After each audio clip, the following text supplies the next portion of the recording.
교회학교 교사들, 어린이들 또 학부형들이 밖에 나가서 성가대도 그 중에 많이 끼어 있는데 숫자가 많이 빠졌음에도 불구하고 우리 성가대 은혜로운 찬송 감사합니다. 우리가 불렀던 찬송가 380장을 저는 특별히 좋아합니다. 이 찬송을 부르면 어떤지 마음이 좀 맑아지고 우리 같은 사람도 특히 후렴 가사 날마다 날마다 주를 찬송하겠네. 주의 사랑의 줄로 나를 굳게 잡아내소서. 주의 사랑의 줄로 나를 굳게 잡아내소서.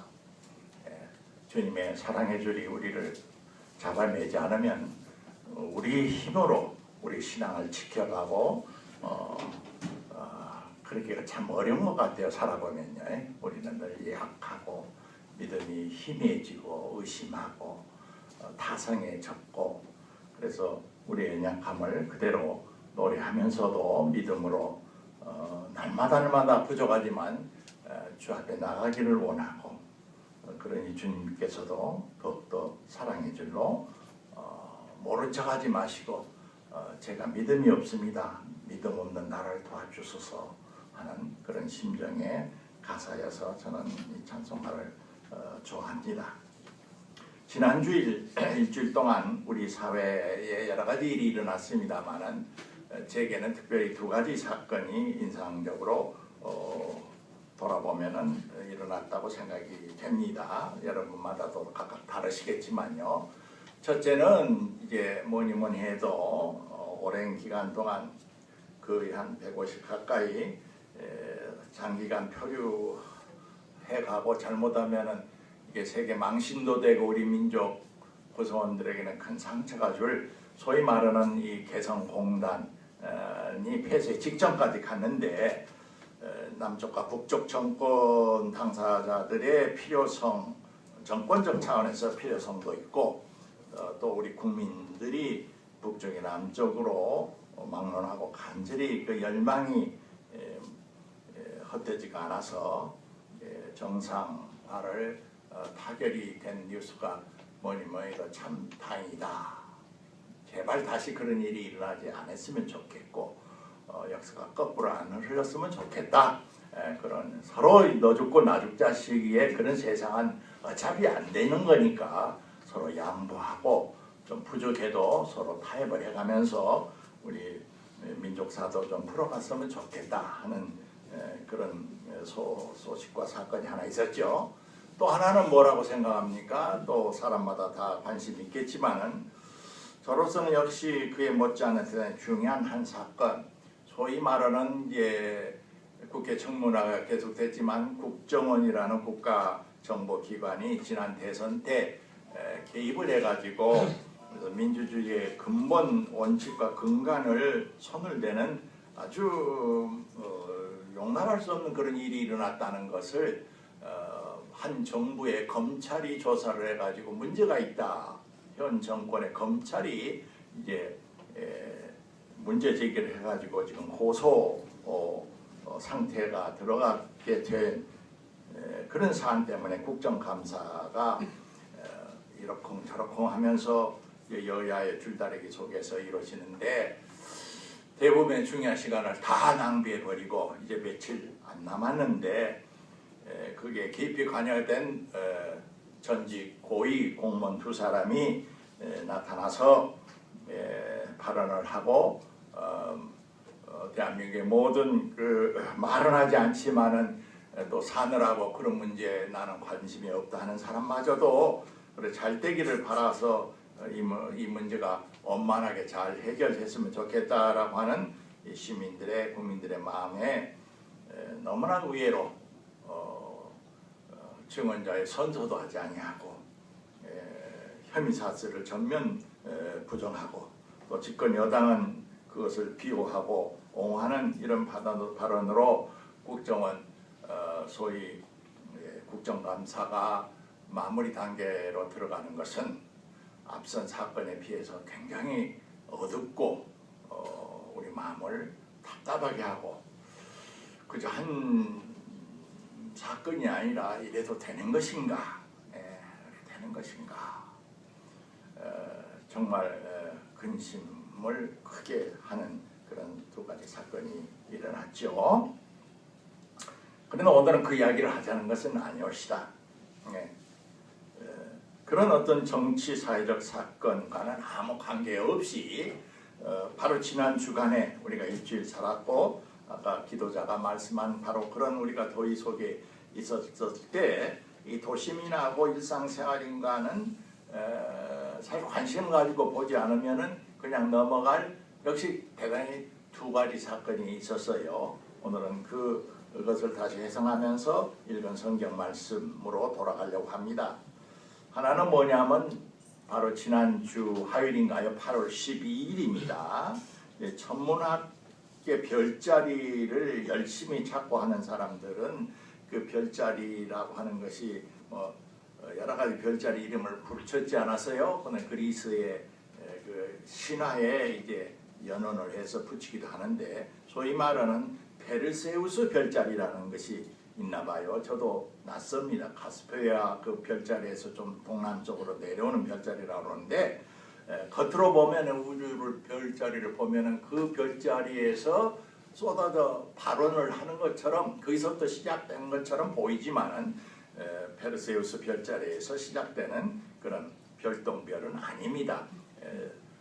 지구에게 멀지 않는 곳을 지나던 언젠가 행성이 많은 큰 것은 우리 한반도만큼 제주도만큼 큰 그런 이제 소위 말하는 이제 행성의 잔여불들이 우주 공간에 떠 있었는데 지구가 이렇게 공전을 하면서 그 지역을 이렇게 지나게 되니까 지구의 인력에 끌려서 우주 공간에 이제 흩어져 있던 그 행성의 잔여물들이 이제 대기권으로 이제 빨려 들어오면서 속도가 빠르니까 그것이 이제 타면서 우리 지구 지표에서 보면은 별똥별들이 말하자면 피처럼 막 쏟아져 일순간에 1분에 많을 때는 100여 개, 50개가 막 쏟아져 내려오는 그런 장관을 경험했어요.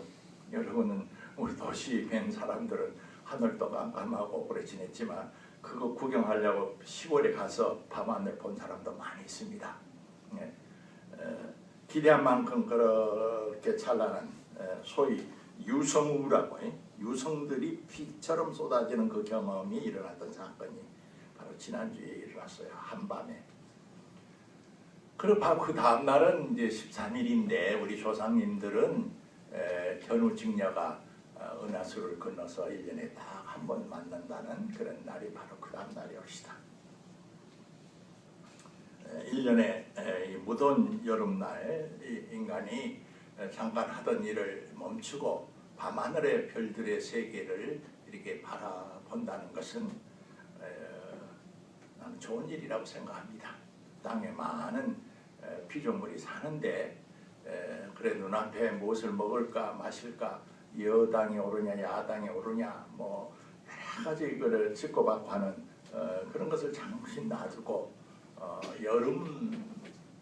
여름철이라는 이 혹서 기간을 지날 때 밤하늘의 별을 보고 또 산천 특히 바닷가에 나가서 해수욕복을 입고 자연의 그 한 작은 피조물로 돌아가서 해수욕장에서 먼 수평선을 바라보고 이렇게 한 철을 지나면서 그냥 좁게 생각을 하면은 더위를 피해서 그랬다. 더위를 피해서 지리산 노고단으로 올라가고 해변가에 가서 해수욕하고 왔다. 그렇게만 끝나면은 그건 좀 안 됐지요.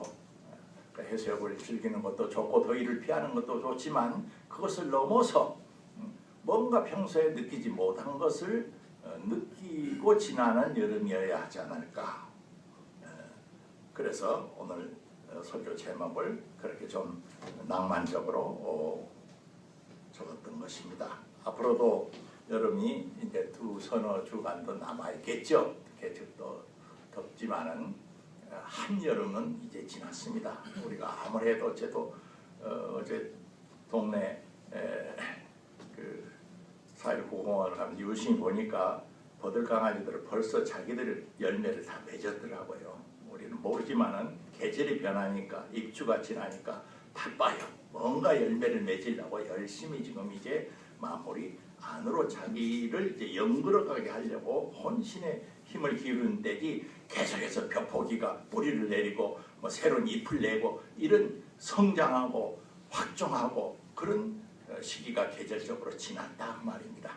예, 겉으로 보면 지각생들은 그런 것 같아도 이제는 안으로 이제 그 에너지를 모아가는 그런 수장의 절기로 접어드는데 마무리 영장이라는 사람도 그런 마음 자세가 필요하지 않을까 그런 생각을 하면서 오늘 히브리서 말씀을 같이 묵상을 하고 싶었습니다.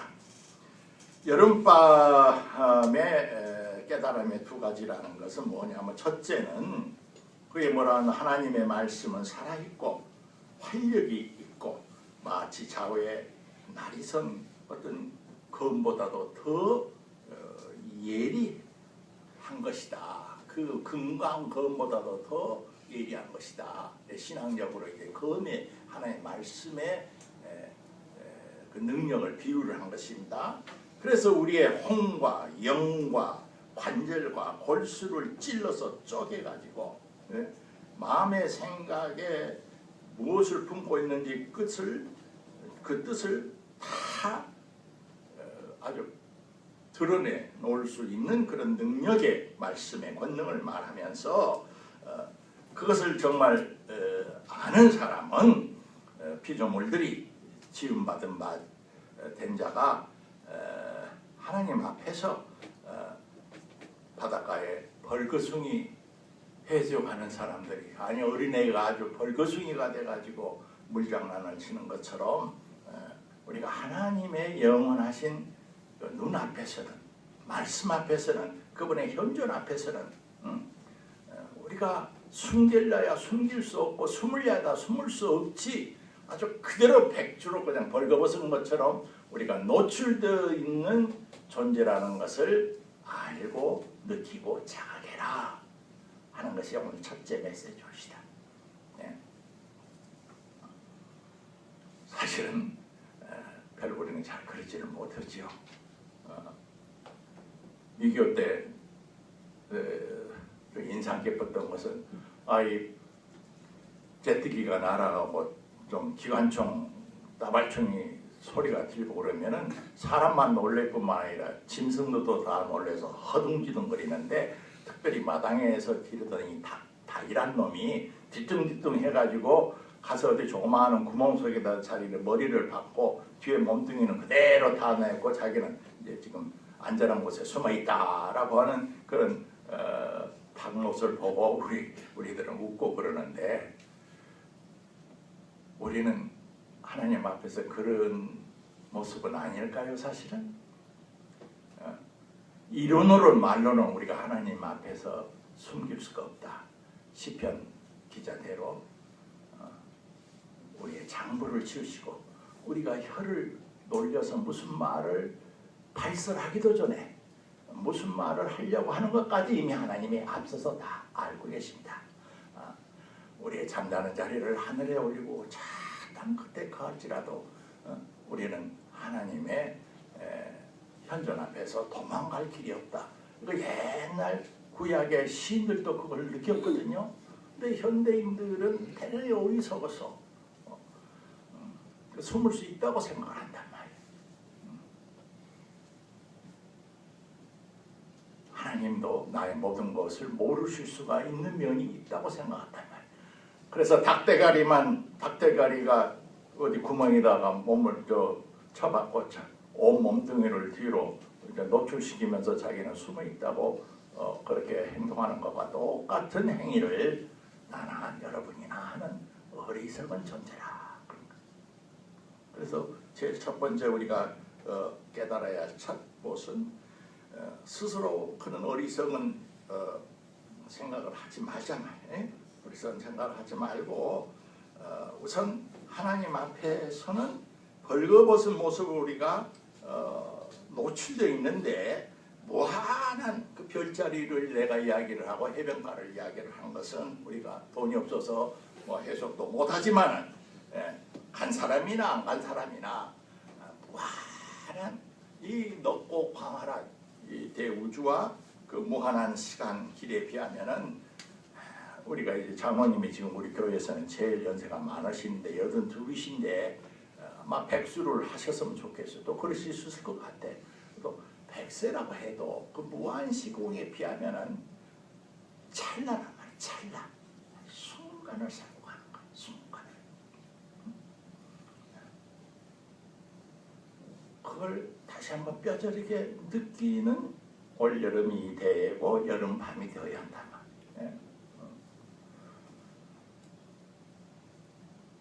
저는 종종 우뚝 솟아있는 백운대나 인수봉을 바라보면서 또 정원을 가꾸기 위해서 돌들을 가지고 이렇게 정원수를 심는 사이사이에 박혀놓은 그게 켜켜이 이제 그 지층이 이렇게 형성이 되어가면서 지질이 화석은 그만두고서라도 그것이 이제 돌이 형성되어 갔던 흔적이 우리의 손바닥에 빗금처럼 보이는 것이 많이 있잖아요. 그런 걸 가만히 종종 보면서 야, 저 파기 하나가 형성되기 위해서는 몇 백만 년 적어도 혹은 천만 년이 걸렸는지도 모르는데 우리의 삶이라는 게 이렇게 짧은 것인데 그냥 천년, 만년, 백만 년이나 우리가 사는 것으로 착각을 하고 우쭐대고 까불고 글자 그대로 무엇을 먹을까 마실까 너가 옳으네 내가 옳으네 너가 높네 내가 높네 하면서 이런 어리석은 인생을 꼭 살아야 하는 건가? 우리의 시간의 그 유한성과 찰나성과 그것을 철저히 자각하면 자각할수록 우리의 이 순간의 삶이 신비롭고 경이롭고 그러면 그럴수록 이 짧은 생애를 정말 생각해야 할 것, 정말 해야 할 것, 정말 헌신하고 싶은 것 그것을 위해서만 해도 모자라는데 너무나 어리석은 삶을 살고 가지 않았으면 좋겠다. 정리하면 첫째, 하루살이 같은 인간의 이 유한성에 대한 철저한 자각을 하늘의 별을 보면서 바다의 해변가에서 벌거벗은 우리의 실제의 모습을 하나님 앞에서는 숨길 수 있다는 이 어리석은 착각에서 잠을 깨자 하는 것이 첫째 까다로운 것이다. 둘째는 이제 오늘 그 히브리서를 보니까 14절 이하에 이 기록자가 가만히 보니까 우리가 만물이 하나님 앞에서 벌거벗은 어린애기처럼 다 드러나는데 그렇게 보면 우리 자신이 너무나 부족하단 말이에요. 정죄가면 정죄할수록 우리가 잘 믿는다고 모범적으로 산다고 기독교의 양심을 갖고 나는 살아본다고 애를 썼지만은 하나님 앞에서 진리 앞에서 참 앞에서 진실 앞에서 우리가 부끄럽지 않은 사람이 어디 있습니까? 생각하면 생각할수록 사실 그것을 얼마나 예민하게 정직하게 느끼고 자각하고 고백하느냐에 따라서 개신교의 신자가 거기서부터 갈라져요. 형식적인 신자냐 루터 같은 사람도 정직하게 보면 볼수록 하나님이 말하면 괜찮죠? 합격했죠? B학점을 받죠? 이런 소리를 할 수 없었더라고 말이에요. 우리의 부족함과 정결하지 못함과 가증함과 위성과 형제살인을 밥 먹듯이 하고 이러면서 자기의 모습을 보면 볼수록 정직하면 정직할수록 자기에 대해서 절망을 하게 돼요. 하나님 앞에 같은 자가 어떻게 감히 하나님의 자녀라고 가증스럽게 이렇게 할 수 있어? 이런 생각이 자꾸 이제 들게 되는 것이죠. 근데 바로 거기 이제 유혹이 거기서 이제 오는 거예요. 북유럽의 덴마크라는 곳에서 살았던 즈웨렌 퀴케울이라고는 학자이면서 목사가 있었는데 유혹 중에서 마지막 유혹이 뭐냐 하면은 하나님이 그래 알아 내가 너 모습이 그 모양 그 꼴밖에 안 되는 거 내가 다 알고 있어. 내가 환히 다 알고 있어. 너의 골수 시몬까지 밑바닥까지 다 알고 있어. 그래도 내가 너를 사랑하고 너를 이렇게 세우려고 하니까 내 손을 잡으라고 하나님이 은총의 손을 내미는데 본인은 아이고 어떻게 제가 염치가 없지 어떻게 나가 내 꼴모를 내가 잘 아는데 저는 안 돼요. 저는 그것을 감히 잡을 수가 없어요 하고 내미는 하나님의 용서와 은총의 손길을 거절한 붙잡지 아니하는 그 겸손한 오만이 돌이킬 수 없는 죽음에 이르는 병이라는 겁니다. 그것을 이제 이 히브리서는 뭐라고 표현하느냐 하면은 우리의 대제사장은 우리의 연약함을 동정 못하시는 분이 아니다. 옛날 성경은 우리의 약함을 채우라시 머리로 꼴 소리가 약한 인간은 다 약한 존재지 그런 정도가 아니고 그 어미가 그 자식의 잘난 점과 못난 점을 자식이 아는 것보다도 더 깊이 그 모성이 아는 것처럼 주님이 그것을 알고 계신다는 것. 그래서 우리에게 그 연약함에도 불구하고 혹은 부족함에도 불구하고 거기에 절망하지 말고 오늘 히브리서 기자는 때를 따라 돕는 은혜를 얻기 위해 은혜의 보좌 앞에 담대히 나아가자. 응? 은혜의 보좌 앞에 담대히 나아가자.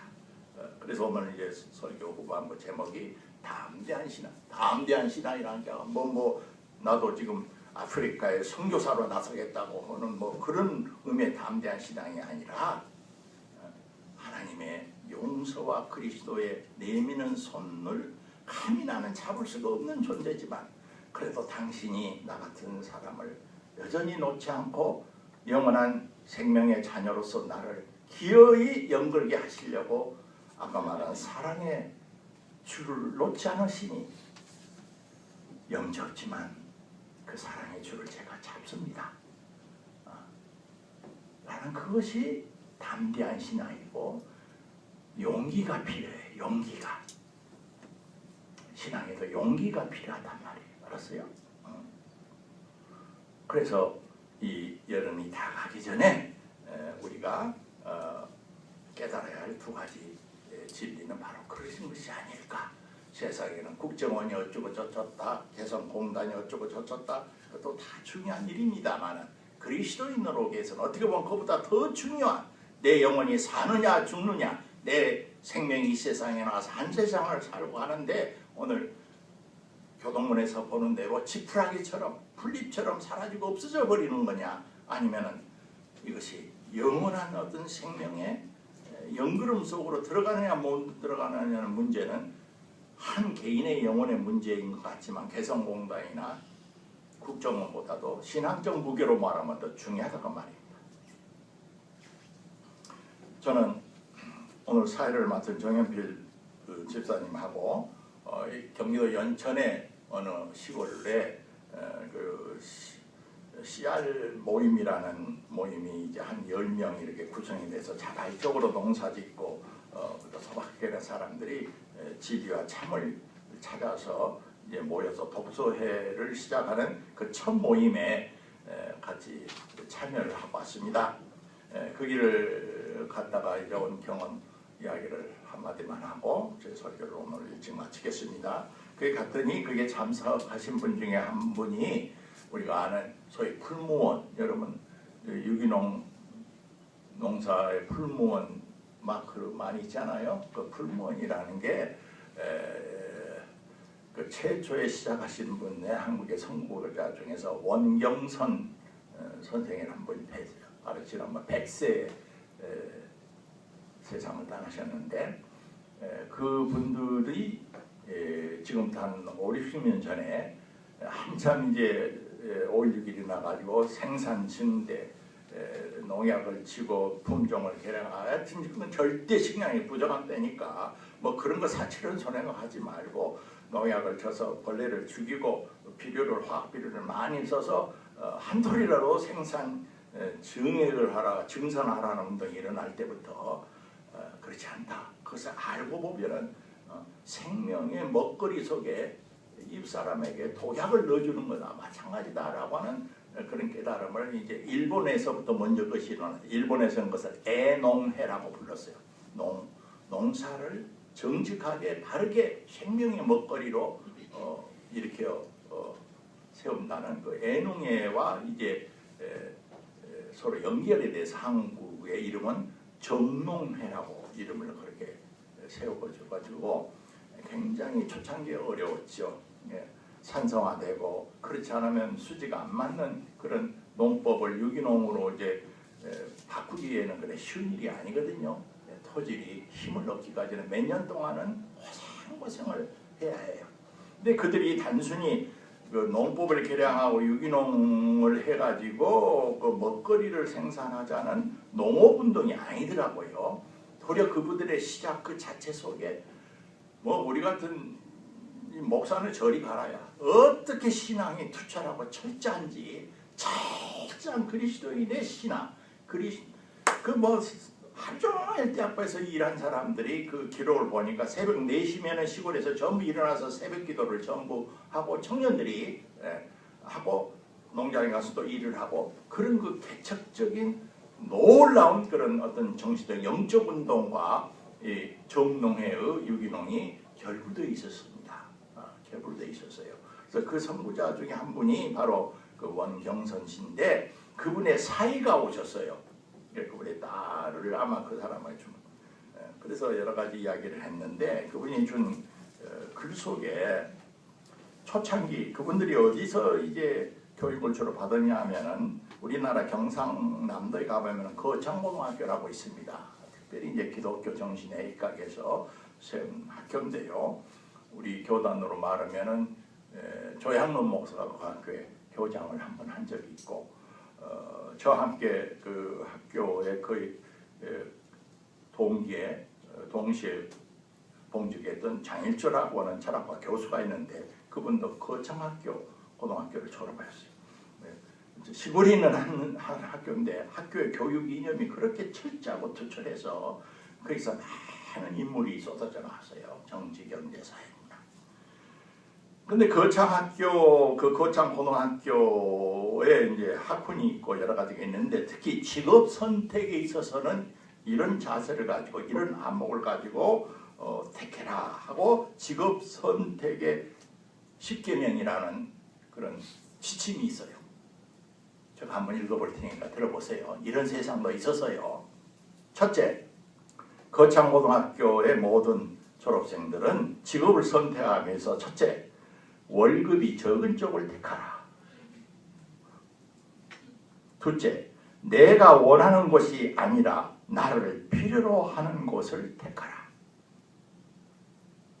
셋째, 승진의 기회가 거의 없는 곳을 택하라.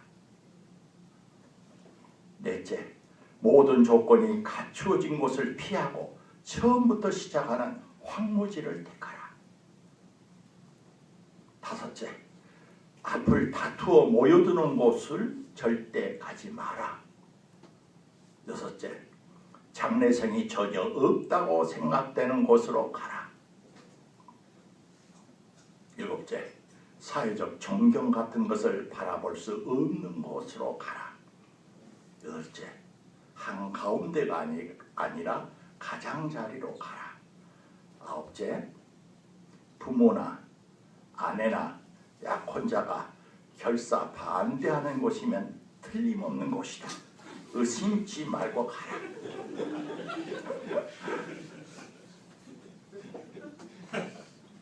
열째, 왕관이 아니라 단두대가 기다리고 있는 곳으로 가라.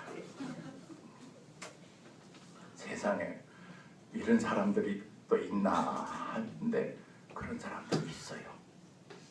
그렇게 사는 사람들이 있습니다. 원경선 씨 같은 사람 바로 그런 산층원 중에 한 사람이옵시다. 지금은 이제 불모원이 하나 이제 또 그 나름대로 이제 2세, 3세 다른 손으로 넘어가고 그 나름대로 또 이제 농업 경영학이 도입됐지만 근본 정신에 있어서 너무나 우리를 어떻게 보면 부끄럽게 하는 손들이 다 갈고리처럼 거칠어도 그렇게 맑고 건강하게 사는 사람들이 있더라고요. 제가 그런 사람들을 만나보고 왔습니다. 그래서 이 8월이 이제 지나가면서 한 여름밤의 깨달음과 담대한 신앙을 생각하면서 히브리서의 말씀을 우리가 깊이 생각합시다.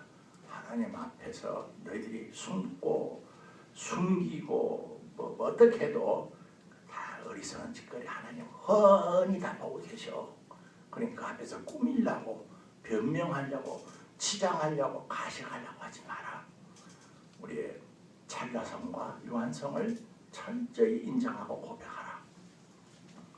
찰나적이고 유한할 뿐만 아니라 그 찰나적이고 유한한 생명인데도 불구하고 우리가 바르게 살지를 못하겠어.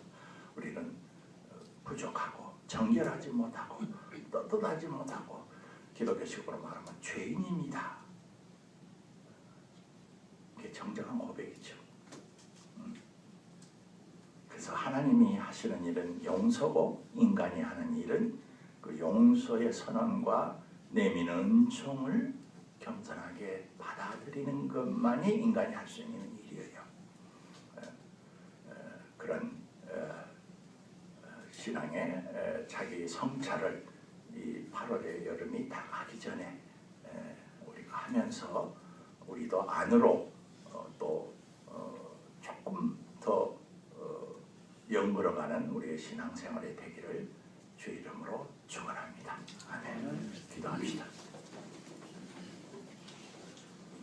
하나님 아버지, 우리 사회가 격동기를 겪으면서 역사가 후퇴하는 것 같기도 하고 여러 가지로 어지러운 세상입니다. 역사의 현장을 주께서 붙들어 주시고 바른 길을 향하여 이 민족이 걸어나가도록 인도하시옵소서. 특별히 오늘 한여름밤을 지나면서 우리의 유한성과 찰나성과 우리의 부족한 삶을 돌아봅니다. 그럼에도 불구하고 그리스도 예수를 우리 가운데 보내주셔서 길이요 진리요 생명이신 나를 따라가고 부르시는 주님의 음성과 무조건적으로 내미시는 하나님의 은혜의 손길을 붙잡는 용기를 다시 한번 가져보려고 합니다.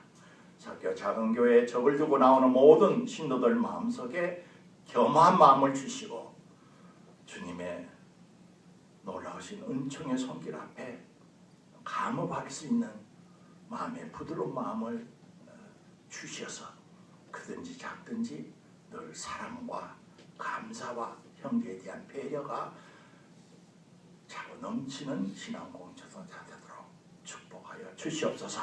예수님 이름으로 기도하옵나이다.